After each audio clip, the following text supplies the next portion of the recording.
రెండవ అధ్యాయము సాంఖ్యయోగం.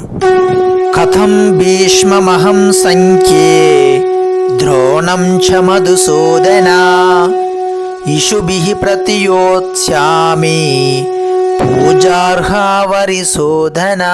అర్జునుడు పలికెను, ఓ శత్రు సంహారక, ఓ మధుసూదన, పూజనీయులైన భీష్మద్రోణుల వంటి వారిని నేనెట్లు బాణములతో యుద్ధమునందు ఎదుర్కొనగలను?